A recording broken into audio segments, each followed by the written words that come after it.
warahmatullahi wabarakatuh. Waalaikumsalam warahmatullahi wabarakatuh.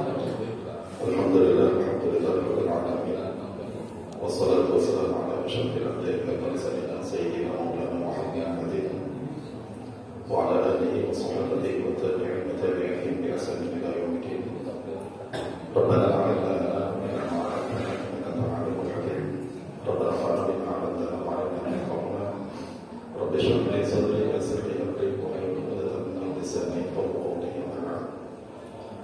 Bagi saya alhamdulillah pada hari ini Allah SWT masih memberikan keteguhan hati kepada kita semua, masih memberikan kesehatan fisik kepada kita semua, sehingga pada malam yang ke-17 ini kita masih bersibuk di majelis yang mulia untuk bersama-sama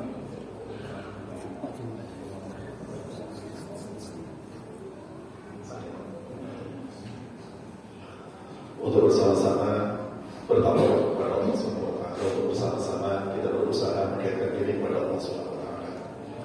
Salawat salam semoga senantiasa Allah sampaikan kepada junjungan dan baginda kita Rasulullah Muhammad sallallahu alaihi wasallam.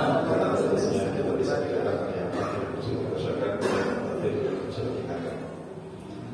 Baik sekalian, termasuk salah satu kekhususan yang hanya Allah Subhanahu wa taala berikan kepada umat Rasulullah sallallahu alaihi wasallam, yang tidak memberikan kepada umat yang lain adalah dianugerahkan dan diberikannya kita semua suatu malam yang dikenal dengan istilah malam seribu bulan, atau dalam bahasa Arabnya Lailatul Qadar.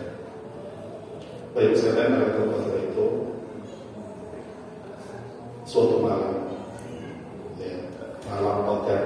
Yang Qadar itu sendiri sebetulnya kalau kita merujuk kamus bahasa Arab itu mempunyai tiga makna. Makna yang pertama, lafaz qadar itu al-'azam wasyaraf, keagungan dan kemuliaan. Dengan demikian Lailatul Qadar artinya adalah malam yang mulia dan malam yang agung. Para ulama menyampaikan mengapa Lailatul Qadar dengan Lailatul Qadar yang berarti malam yang mulia atau malam yang agung.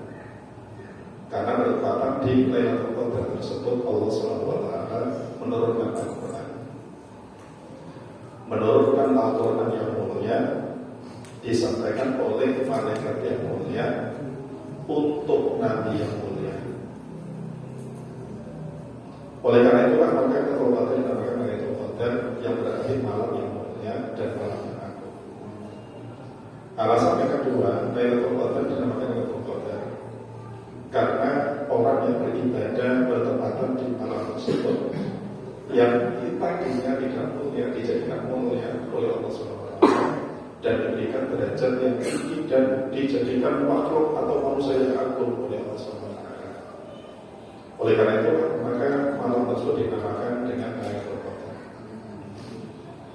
Maka yang kedua, kalimat Al-Qadar itu pantil itu artinya sempit. Dengan demikian Lailatul Qadar artinya adalah malam yang sempit. Kenapa Lailatul Qadar dinamakan malam yang sempit? Karena pas bertepatan di Lailatul Qadar Allah SWT memberikan izin para malaikat untuk turun ke muka bumi sehingga keadaan bumi penuh sesak sempit oleh keberadaan banyaknya malaikat. Atas izin Allah SWT turun ke bumi. Yang ketiga, Al-Qadar juga mempunyai arti takdir. Takdir itu artinya ketetapan. Dengan demikian Lailatul Qadar artinya adalah malam ketetapan. Mengapa Lailatul Qadar dinamakan Lailatul Qadar yang mempunyai arti malam ketetapan? Karena pas bertepatan di Lailatul Qadar, apa yang ditetapkan oleh Allah SWT di Lauh Mahfuz sana untuk jangka waktu 1 tahun ke depan, Allah SWT serahkan kepada 4 malaikat untuk dilaksanakan. Yang keempat malaikat tersebut, yang pertama malaikat Jibril, yang kedua malaikat Israfil, yang ketiga malaikat Mikail, dan yang keempat malaikat Israfil. Jadi apa yang dikehendaki terjadinya oleh Allah SWT untuk jangka waktu 1 tahun ke depan itu catatan di buku besar sana, yaitu di Lauh Mahfuz. Itu diserahkan oleh Allah SWT kepada 4 malaikat tersebut pas bertepatan di Lailatul Qadar. Jadi orang-orang yang terdaftar 1 tahun ke depan meninggal itu siapa saja?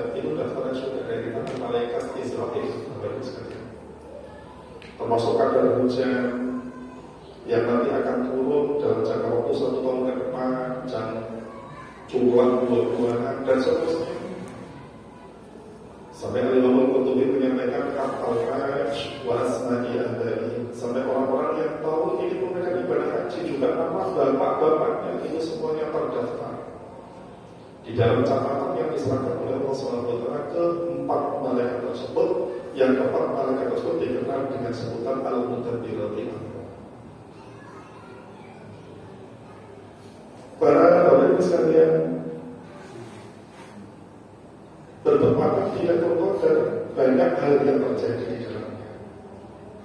Termasuk di antaranya seperti yang tadi disampaikan, Allah SWT menghendaki turunnya Al-Quran pas bertepatan di Lailatul Qadar. Sebagaimana disampaikan, Inna anzalnahu fi lailatul qadar. Yang artinya sebelumnya kami menurunkan Al-Quran pas di Lailatul Qadar. Di sini Allah SWT menggunakan kalimat anzala. Anzala itu artinya turun sekaligus langsung. Karena sebagaimana disampaikan, turunnya Al-Quran itu melalui 2 tahap. Tahap yang pertama dari Lauh Mahfuz ke sampai dunia. Sampai dunia itu langit yang terdekat dengan dunia. Yang ini Allah SWT turunkan sekaligus, dan itu bertepatan di Lailatul Qadar. Kemudian dari sama itu yang Allah SWT memerintahkan Jibril untuk menyampaikan kepada Rasulullah SAW secara berangsur-angsur selama kurang lebih sekitar 23 tahun. Makanya kalau kita baca Al-Quran terkait dengan turunnya Al-Quran itu menggunakan 2 redaksi. Yang pertama menggunakan anzala, yang kedua menggunakan nazzala. Yang menggunakan anzala seperti yang disampaikan, inna anzalnahu fi lailatul qadar. Yang menggunakan nazzala seperti dalam firman-Nya, inna nahnu nazzalna dzikra wa inna lahu lahafidh. Wa in kuntum fi raibin mimma nazzalna 'ala 'abdina fa'tu bi suratin min mithlihi. Yang nazzala itu artinya turun secara berangsur-angsur, dan itu terjadinya dari sama dunia, disampaikan oleh malaikat Jibril kepada Rasulullah SAW. Yang kedua yang terjadi di Lailatul Qadar adalah seperti tadi sudah disebut, para malaikat pada izin Allah SWT turun ke bumi. Seperti disampaikan dalam ayat Al-Quran, tanazzalul malaikatu war-ruhu fiha. Kemudian yang ketiga yang terjadi di Lailatul Qadar, yang artinya barang siapa yang menghidupkan Lailatul Qadar dengan ibadah kepada Allah SWT, maka dosa-dosa terlalu diampuni oleh Allah SWT. Kemudian bertepatan di Lailatul Qadar juga karena banyak malaikat membesarkan dan melindungi, sehingga jin-jin tidak berani keluar. Makanya diceritakan kalau ada orang yang kebetulan mempraktekkan ilmu sihir yang bertepatan di Lailatul Qadar, maka ilmu sihir tersebut tidak akan bisa reaksi. Karena para sihir bisa dibilang semuanya menggunakan jin, dan jin-jin yang jahat karena melihat para malaikat, mereka tidak berani keluar dari tempat di mana mereka berada. Para bapak ibu saudara sekalian yang berikutnya adalah apa yang menjadi sebab dianugerahkannya kita umat Rasulullah SAW yang tentunya beribadah di dalamnya lebih utama daripada 1000 bulan. Di dalam kitab proses disampaikan ada beberapa sebab, termasuk di antaranya Rasulullah pernah menceritakan kepada para sahabat bahwa umat-umat dulu mendapatkan predikat sebagai ahli ibadah itu kamu sudah pernah beribadah selama 1000 bulan. Kalau belum pernah beribadah selama 1000 bulan, belum bisa dikatakan atau belum layak mendapatkan titel sebagai abid, sebagai orang yang beribadah. Dan ternyata Bapak Ibu sekalian, seperti tadi sampaikan, beruntunglah kita ditakdirkan oleh Allah menjadi umat Rasulullah SAW yang untuk mendapatkan predikat sebagai abid yang didapat oleh umat dulu dengan beribadah selama 1000 bulan bisa kita dapatkan hanya dengan beribadah 1 hari. Itu juga bisa jadi lebih dari yang didapat oleh umat dulu. Coba kalau misalnya kita dapat Lailatul Qadar, taruhlah misalnya mulai sadarnya itu umur 30 tahun misalnya. Mulai sadar. Kemudian dapat Lailatul Qadar sampai berusia 50 tahun, 20 tahun. Coba. 83 tahun lebih 4 bulan kali 20. 171 tahun. Full ibadah.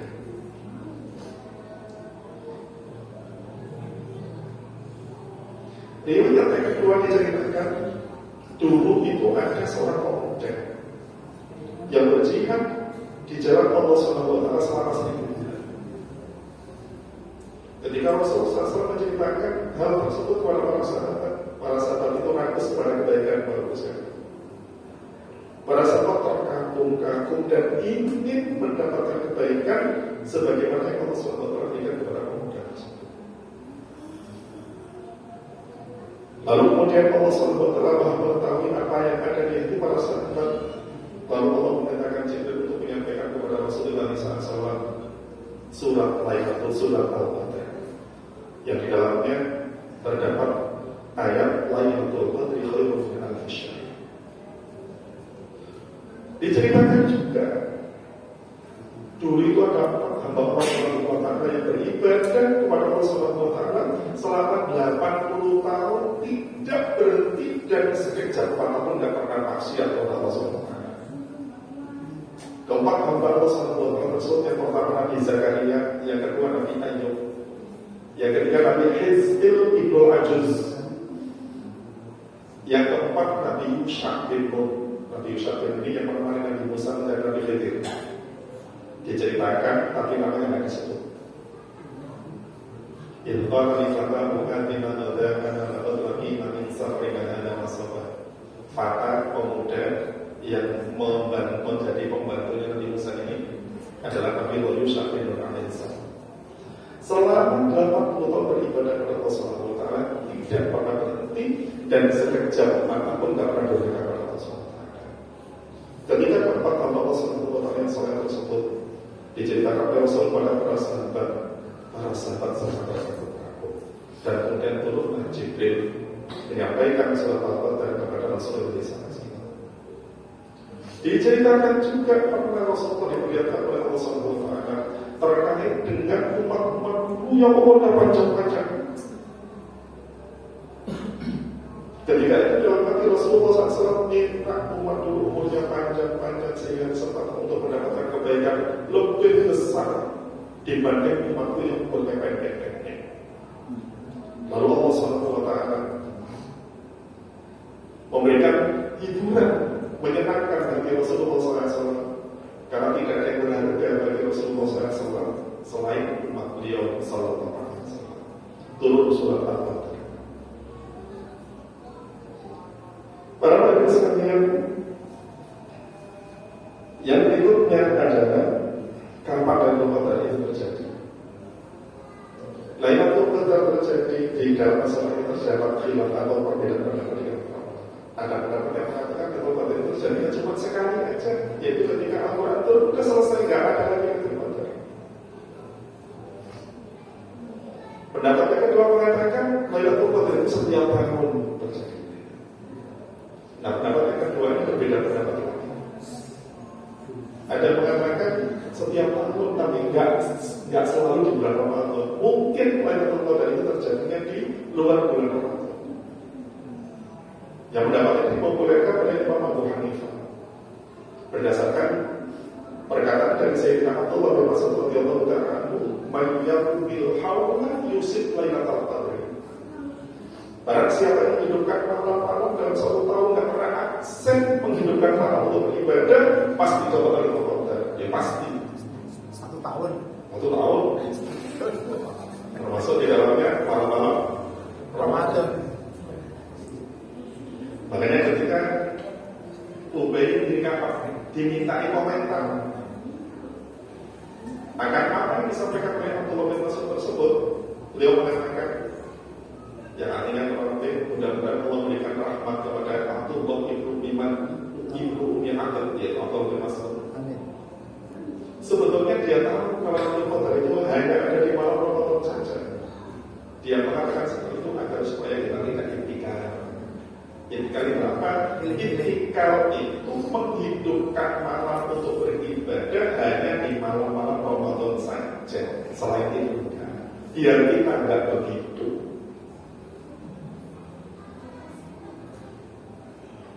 Pendapat yang kedua dari pendapat yang kedua ini mengatakan bahwa Lailatul Qadar terjadinya hanya di malam-malam Ramadan saja. Dan ini juga berbeda pendapat. Makanya syair-syair dari para ulama yang berdasarkan tajribah dan pengalaman itu macam-macam. Tergantung mulai puasanya atau mulai Ramadan itu dari apa. Kemarin kita mulai dari apa? Sabtu. Nah kalau hari Sabtu itu menurut versi Imam Ghazali itu Lailatul Qadarnya malam 23.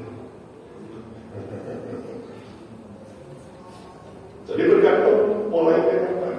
Nah, ini para ulama itu berdasarkan tajribah atau pengalaman. Karena ada sebagian hamba Allah SWT yang memperlihatkan Lailatul Qadar. Nah karena setiap selalu diingatkan dari Sabtu mulai puasa itu selalu tanggal 23. Akhirnya memutuskan atau menetapkan seperti itu. Ada juga yang mengatakan Lailatul Qadar paten.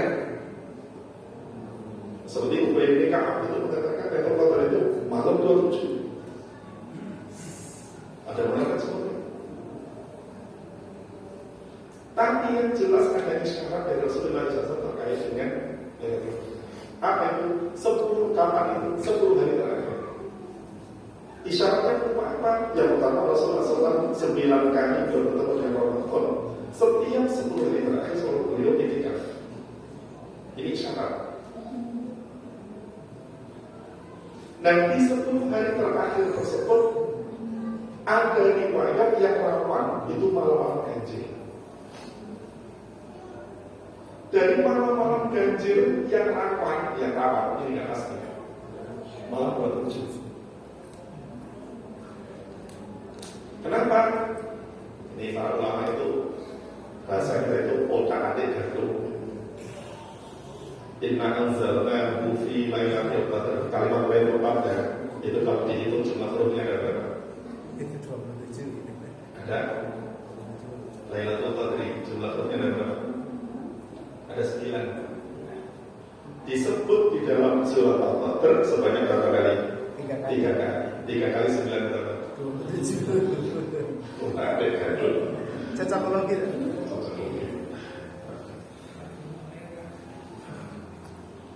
Yang jelas kalau kita hidupkan semua malam-malam Ramadan pasti dapat.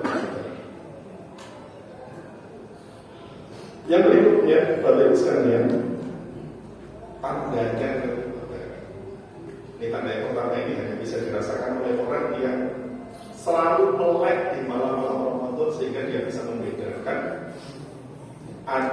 Dia bisa merasakan ada satu malam yang berbeda di antara malam-malam yang ada. Sudah ada seorang ulama yang setiap malam Ramadan itu beribadah kepada Allah SWT di pinggir laut. Nah, pas bertepatan di malam ke-7 beliau itu ngambil air laut diminum, ternyata air laut rasanya nggak asin. Sehingga beliau memastikan ini tidak. Kata Rasulullah SAW, innaha lailatun samhatun bahjah. Lailatul Qadar itu samhatun bahjah, indah dan berseri. La haqqa fiha wa la baridata, gak gerak dan gak dingin. Kalau kita dalam rumah berruangan pakai AC ya, gak bisa berasa.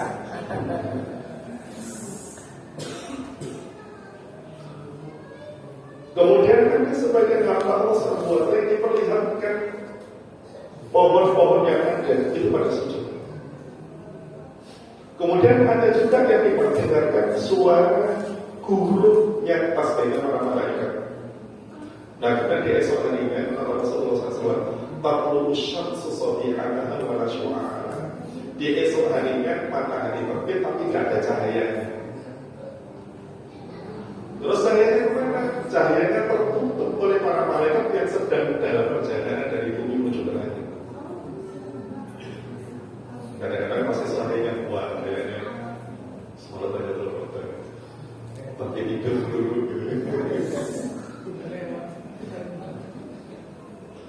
Kemudian itu sekalian berikutnya adalah sampai seberapa ibadah, batas minimal ibadah yang kalau kita lakukan, kita termasuk orang yang mendapatkan bagian dari kebaikan yang berkorban. Ada beberapa yang mengatakan kalau kita melaksanakan sholat jamaah maghrib dan isya di setiap malam Ramadan, maka kita termasuk orang yang mendapatkan kebaikan yang berkorban. Makanya kalau bisa jangan ditinggal. Ada juga pendapat yang mengatakan sholat isya saja. Nah, sholat isya saja. Ada pendapat mengatakan sholat isya dan sholat subuh. Kalau bisa sih ketiga-tiganya jangan sampai tiga. Sholat maghrib, isya dan subuh. Nah, kemudian Bapak sekalian, orang yang mendapatkan kebaikan yang berkorban ini macam-macam. Yang pertama, orang yang beribadah di Lailatul Qadar dan kebetulan diperlihatkan oleh Allah Subhanahu wa taala tanda-tandanya Lailatul Qadar tadi itu sujudnya pohon dan seterusnya. Itu yang tingkatan yang paling tinggi. Kalau ada orang yang diperlihatkan oleh Allah Subhanahu wa taala seperti itu bertepatan di Lailatul Qadar, insyaallah dia masuk waliyul min awliya. Yang kedua, orang yang enggak ibadah tapi mimpi melihat Lailatul Qadar, dia juga termasuk orang yang mendapatkan kebaikan.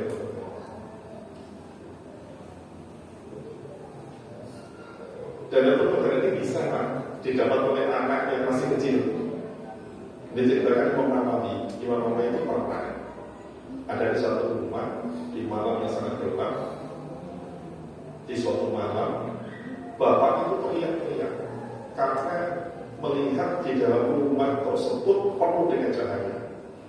Makanya kemudian beliau mengambil kesimpulan putranya yaitu Imam Nawawi mendapatkan kebaikan Lailatul Qadar dari Allah SWT. Yang ketiga, orang yang beribadah kepada Allah SWT bertepatan di Lailatul Qadar walaupun tidak melihat tanda-tanda Lailatul Qadar. Nah, itu sekalian yang paling terakhir, kalau Allah SWT memperlihatkan kita tanda Lailatul Qadar di suatu malam dari malam-malam Ramadan, amalan apa yang kita anjurkan untuk kita diajarkan untuk baca. Aisyah radhiyallahu ta'ala anha diajari oleh Rasulullah SAW supaya memperbanyak membaca doa Allahumma innaka afuwun tuhibbul afwa fa'fu anni. Bisa ditambah dengan Allahumma innaka afuwun tuhibbul afwa fa'fu anni. Ini baik sekalian secara singkat terkait dengan Qadar. Mudah-mudahan tahun ini Allah SWT takdirkan kita beribadah pas bertepatan di bulan Qadar. Ada Allah yang kurang lebih yang mohon maaf. Subhanallah wa bihamdika asyhadu an la ilaha illa anta astaghfiruka wa atubu ilaik. Wassalamualaikum